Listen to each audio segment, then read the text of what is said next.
కరీంనగర్ ప్రజాపాలన సోమవారం కలెక్టరేట్లోని ప్రజాపాలనలో దళిత బంధు రెండో విడత వెంటనే శాంక్షన్ చేయాలని చెప్పి వెంటనే విడుదల చేయాలని చెప్పి ప్రజలైతే అనేకంగా వచ్చి ఇక్కడ క్యూ లైన్లో నిలుచున్న పరిస్థితి. వీరితో మాట్లాడే ప్రయత్నం చేద్దాం. అమ్మ ఎక్కడి నుంచి వచ్చారు? హైదరాబాద్ నుంచి వచ్చారు. ఏం కోరుకుంటున్నారు మీరు? మాకు దళిత బంధు రాలేదు సార్. ఫస్ట్ వచ్చింది, సెకండ్ అయితే రెండో విడత రాలేదు. గత సంవత్సరం కింద మేము అప్లికేషన్ పెట్టడం జరిగింది. అప్లికేషన్ పెడితే ఏం జరిగిందంటే 10 రోజులలో మేము శాంక్షన్ చేస్తాము, వస్తాయి, ఎంక్వైరీ అయినాక ఇస్తామని ఈడీ గారు అన్నారు. అంటే సరే తిరిగి 3-4 నెలలు అట్లనే ఈడీ చుట్టూ తిరిగి ఏం చేసినాం, ప్రజావాణిలో పెట్టడం జరిగింది. పెట్టినాక లీవ్ తీసుకున్నారు. మేము సంవత్సరం నుంచి కిరాయిలు కట్టలేక అప్పుల పాలు అవుతున్నాము. ఆ కిరాయిలు పడుతూనే ఉన్నాయి కానీ ఈ డబ్బులు అయితే రావట్లేదు సార్. తొందరగా మంజూరు చేయాలని మేము కోరుకుంటున్నాం. 1,80,000 వచ్చినాయి సార్. ఇప్పుడు 5,10,000 దాకా రావాలి. కంప్లీట్గా 10 లక్షలు కంప్లీట్ అవుతాయి. అవి మొదటి విడత వచ్చిన వాళ్ళే. మొదటి విడత డబ్బులతో ఏం కొన్నారు? మేము ఫుట్వేర్ షాప్ పెట్టినాం సార్. బోలబేరం సార్. మాది Jammikunta bus stand side sir. ఎట్లా ఉంది వ్యాపారం? వ్యాపారం మంచిగానే ఉంది సార్. ఇంకా వేరే మీరేం పెట్టుకున్నారమ్మా? ఫోటో స్టూడియో పెట్టుకున్నారు. ఫోటో స్టూడియో పెట్టుకున్నారా? ఎట్లా ఉంది? ఎవరు తీస్తున్నారు? మా బాబు తీస్తాను. మీరేం పెట్టుకున్నారమ్మా? మేము బర్ర పెట్టుకునే సారు 1,50,000 వచ్చినాయి. 40 రాలేదు సారు. గుడిసె కూడా వేసినాము. ఆ గుడిసె వేసినాక కూడా అత్తయ్య అన్నారు. 2 అప్లికేషన్లు ఇచ్చినాం. 2 అప్లికేషన్లు ఇచ్చినాక కూడా అత్తయ్య అన్నాడు. అది అత్తయ్య అన్న వల్ల మేము నమ్మకంగా ఉన్నాం. రాలేదు. మిగతా రెండో విడత ఇప్పుడు కోరుకుంటున్నాం. రెండో విడత మాకు ఇంకా మీరేం పెట్టుకున్నారమ్మా? మేము ఆన్లైన్ షాప్ పెట్టుకున్నాం సార్. బాగానే నడుస్తుంది సార్. నిజంగా దళిత బంధు మీకు ఉపయోగపడిందా? ఉపయోగపడ్డా సార్. కాకపోతే చేసేది ఏందో తొందరగా విడుదల చేస్తే ఇంకా మంచిగా ఉంటుందని మేము విన్నపిస్తున్నాము. రేవంత్ రెడ్డికి విన్నపం చేస్తున్నాం. మేము తొందరగా రెండోది మాకు శాంక్షన్ చేయాలని మేము కోరుకుంటున్నాము. చేస్తే ఇంకా కూడా మాకు మీరు ఇచ్చిన 6 పథకాలు కూడా మేము నమ్మకము కలుగుతుంది. మీరు ఇది విడుదల చేసినట్లయితే విన్నపం చేస్తున్నాం. సీఎం గారికి వందనాలు.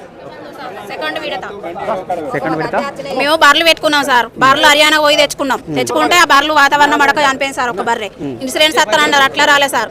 అది రేకుల షెడ్డుకు 1,50,000 ఇస్తే అవి సరిపోక మళ్ళీ ఇంకా ₹1,00,000 పెట్టి కట్టినా సార్. కడితే అట్లా సొమ్ము అన్నారు. కర్మార్ డైరీకి చుట్టా 2-3 నెలలు తిరిగినా సార్. అట్లా రాలేదు. ఇప్పుడు 4 నెలల అప్లికేషన్ పెట్టుకున్నాం. సెకండ్ విడత అత్తలేదు సార్. కలెక్టర్ ఆఫీస్కి వచ్చి ఇప్పుడు దరఖాస్తు పెట్టుకున్నాం సార్ సెకండ్ విడత కొరకు. రేవంత్ రెడ్డి గారు దయచేసి రెండో విడత ఇప్పించగలరని కోరుకుంటున్నాం సార్. నా పేరు రామంచ రాకేష్. మాది హుజురాబాద్ నియోజకవర్గం, ఇల్లంతకోట మండలం, కనగర్తి గ్రామము. దాదాపుగా హుజురాబాద్ నియోజకవర్గంలో 4,900 కుటుంబాలకు ఇప్పటి వరకు కూడా 5 లక్షల చొప్పున గవర్నమెంట్ ఇచ్చింది గతంలో మొదటి విడతగా. రెండో విడతకు సంబంధించి ఇప్పుడు మొండిచేయి చూపి ప్రయత్నం చేస్తున్నది. ఈ ప్రభుత్వం యొక్క పోకడ చూస్తున్నట్టంటే ఏమైందంటే గతంలో మాకు సెట్ ఇన్ హోల్డ్ అని చెప్పేసి 10 లక్షలు ఖాతాలలో వేశారు. తర్వాత ఒక 10 days బ్యాక్ మళ్ళీ అమౌంట్ రిటర్న్ వచ్చారు. సో అట్లా కూడా ఈసారి ఏమైనా జరిగే ప్రమాదం ఉందని చెప్పేసి ఈరోజు వచ్చినాయి. దాదాపు 2,000 కుటుంబాలకు అకౌంట్లో బై ఎలక్షన్ టైంలో అకౌంట్లో పడి ఆ ఎలక్షన్ అయిపోయిన ఆఫ్టర్ అమౌంట్ రిటర్న్ పోయినాయి. సో అట్లా 2,000 కుటుంబాలు రోడ్డు మీద ఎక్కి ప్రయత్నం చేసినా కూడా వాళ్ళకి ఎలాంటి న్యాయం జరగలేదు. సో అట్లా మాకు కూడా ఏమన్నా అన్యాయం జరుగుతుందనే ఉద్దేశం కొద్దీ ఈరోజు కలెక్టర్ గారికి రిప్రజెంటేషన్ ఇవ్వడం జరిగింది. రెండో విడతగా ఉన్నటువంటి 5 లక్షల రూపాయలు ఏవైతే ఉన్నాయో ప్రతి ఒక్క 4,900 దళిత కుటుంబాలకు తక్షణమే election code, MP election code before ఇచ్చి మా దళిత కుటుంబాలను ఆదుకోవాలని చెప్పేసి ఈ ప్రభుత్వానికి విన్నవించుకుంటున్నాము. అయ్యా రేవంత్ రెడ్డి గారు, తక్షణమే మీరు మా దళితుల పట్ల కేసీఆర్ గారు అయితే ఎలా చొరవ చూపి దళిత ఉన్నతికి ఎట్లా పాటుపడ్డారో రేవంత్ రెడ్డి గారు కూడా ఇలాంటి ఒక పైలట్ ప్రాజెక్టు తెచ్చి రాష్ట్రమంతటా తెచ్చి మా దళితుల కుటుంబాలందరినీ ఆదుకోవాలని చెప్పేసి ఈ కలెక్టర్ కార్యాలయం నుంచి ఈరోజు దళిత బంధు లబ్ధిదారులం అందరము డిమాండ్ చేస్తున్నాం. లేని ఎడల రేపొద్దున రోడ్ల మీదకి వచ్చి ఖచ్చితంగా మాకు న్యాయం జరిగే వరకు మేమందరం పోరాటం చేస్తామని మీడియా ముఖంగా మీ అందరికీ తెలియజేస్తున్నాను. మీరు ఎక్కడి నుంచి వచ్చారు? మేము హుజురాబాద్ నియోజకవర్గానికి ఈరోజు రెండో విడతకు సంబంధించి ఇన్ని రోజులు ఎలక్షన్ కోడ్ చేయబట్టి ఆపేసిరు. ఎలక్షన్ కోడ్ తర్వాత కంటిన్యూ ప్రాసెస్ చేస్తామన్నారు. సో ఇప్పుడు ఏమంటున్నారంటే ప్రభుత్వం నుంచి మాకు ఎలాంటి గైడ్లైన్స్ రాలేదు, దళితులకు రెండో విడత ఇవ్వడమా ఇవ్వకపోవడమా అనేది చెప్పేసి వాళ్ళు కూడా డైలమాలో ఉన్నారు. అధికారులు కూడా మాకు ఎలాంటి స్పష్టత ఇవ్వలేదు. కాబట్టి కలెక్టర్ గారి ద్వారా ప్రభుత్వానికి మేము ఒక రిప్రజెంటేషన్ ఇచ్చినాం. రేపు పొద్దుటి వరకు మాకు ఈ దళిత బంధును అనేది కంటిన్యూ చేస్తారా, హుజురాబాద్లో పైలట్ ప్రాజెక్ట్ని ఇప్పటి వరకే క్లోజ్ చేస్తారా అనేది వివరణ కొరకు మేము ఈ దాకా రావడం జరిగింది.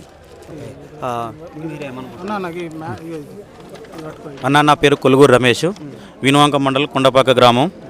మాది దళిత. మేము కేసీఆర్ ప్రభుత్వం గతంలో ఇచ్చినటువంటి పైలట్ ప్రాజెక్ట్ ఏదైతే ఎంచుకున్నదో బై ఎలక్షన్లో అప్పుడు ఈ దళిత బంధుకు సంబంధించిన విషయం కేసీఆర్ గారు దాదాపుగా మన హుజురాబాద్ నియోజకవర్గంలోని 5 మండలాల దళిత కుటుంబాలకు 15 లక్షల చొప్పున ప్రతి కుటుంబానికి ఇచ్చినారు. అందులో నుంచి దాదాపుగా ఒక 40% దాకా 5 లక్షల మందమే లబ్ధిదారులకు చేకూరడం జరిగింది. ఇంకా 5 లక్షల రూపాయలు ప్రభుత్వ ఆధీనంలోనే ఉన్నాయి. దీని గురించి దాదాపుగా ఇప్పుడు 9-10 నెలలు ఉంది. ఆల్రెడీ ప్రభుత్వ అధికారుల చుట్టూ తిరిగినా కానీ సరి అయినటువంటి రెస్పాన్స్ ఇవ్వక దళిత కుటుంబాలను అన్ని విధాలుగా, అయితే గత ప్రభుత్వం ఏదైతే దళితులకు మేలు జరుగుతుందని చేసిందో అంతకంటే అన్యాయం చేసే విధంగానే ఈ ప్రభుత్వం మెదులుతుంది తప్ప మాకు వెంటనే ఈ రెండో విడతకు సంబంధించినటువంటి ఏవైతే బకాయిలు అయితే ఉన్నాయో మాకు రావాల్సినటువంటి 5 లక్షల రూపాయలు వెంటనే ప్రభుత్వం చొరవ తీసుకొని మా దళిత ఆల్రెడీ దీనికి సంబంధించిన ఎంపీడీఓ గారికి మేము రెండో విడతకు సంబంధించిన అప్లికేషన్ పెట్టుకోవడం జరిగింది. దానికి క్లస్టర్ల గారిని పంపించాడు. ఆ ఎంపీడీఓలు సంతకాలు పెట్టి ఆ ఫైళ్ళను ఈడీ ఆఫీస్కి పంపించారు. ఈడీ ఆఫీస్లోనే అవి ఉన్నాయి. ఏమన్నా అంటే ఇంకా మాకు ప్రభుత్వం నుంచి మాకు గైడ్లైన్స్ రాలేదు. అవి వచ్చిన వెంటనే శాంక్షన్ చేస్తామని అధికారులు చెప్తున్నారు. కావున రేవంత్ రెడ్డి గారి ప్రభుత్వాన్ని దళిత కుటుంబాలు దళిత జాతి పక్షాన వేడుకోవడం ఏమైనా జరుగుతుందంటే ఆల్రెడీ ప్రతి ఒక్కరూ దళిత కుటుంబాలకు సంబంధించినటువంటి ఏ 5 లక్షల రూపాయలు పెండింగ్ ఉన్నాయో అవి వెంటనే దళిత కుటుంబాలకు మంజూరు చేయాలని వేడుకుంటున్నాము. లేని పక్షంలో కలెక్టర్ గారి ఆఫీస్ ముందు వంట వార్పు కార్యక్రమం దళిత కుటుంబాలు అందరం వచ్చి వంట వార్పు కార్యక్రమం చేసే విధంగా అందరం కార్యాచరణ రూపొందిస్తున్నాము. వెంటనే మాకు 4 రోజులలో దీనిపై సరి అయినటువంటి కార్యాచరణ అధికారుల నుంచి రావాలని వేడుకుంటున్నాము. వాసాల మర్యాలు అయితే ఏదైతే 71 మందికి మొత్తం 10 లక్షల మంది 71 కుటుంబాలకు మొత్తం ఇవ్వడం జరిగింది. ఎట్ టైంలో రెండో ప్రవేశపెట్టింది హుజురాబాద్లోనే. ఇక్కడ కూడా పూర్తి స్థాయిలో రెండో విడత మొత్తం రావాలి. లేని పక్షాలు మాత్రం ప్రభుత్వం మీద మేము వ్యతిరేకత తీసుకొచ్చి ఇప్పుడు రానున్న ఎంపీ ఎలక్షన్లు కానీ, గ్రామ పంచాయతీ ఎలక్షన్లు కానీ, మున్సిపల్ ఎలక్షన్లో ఎవరెవరైతే రెండో విడత రాని వాళ్ళమో 5,000 మంది ప్రతి చోటకు వెళ్ళి నామినేషన్ వేసి ప్రభుత్వానికి పోటీకి వచ్చే విధంగా మేము కొట్లాడతామని చెప్పేసి తెలియజేస్తున్నాం. ఇది పరిస్థితి. దళిత బంధు రెండో విడత కావాలని చెప్పి నేడు ప్రజాపాలనలో దరఖాస్తు ఇవ్వడం జరిగింది. కరీంనగర్ నుంచి న్యూస్ రిపోర్ట్ చూస్తూనే ఉండండి.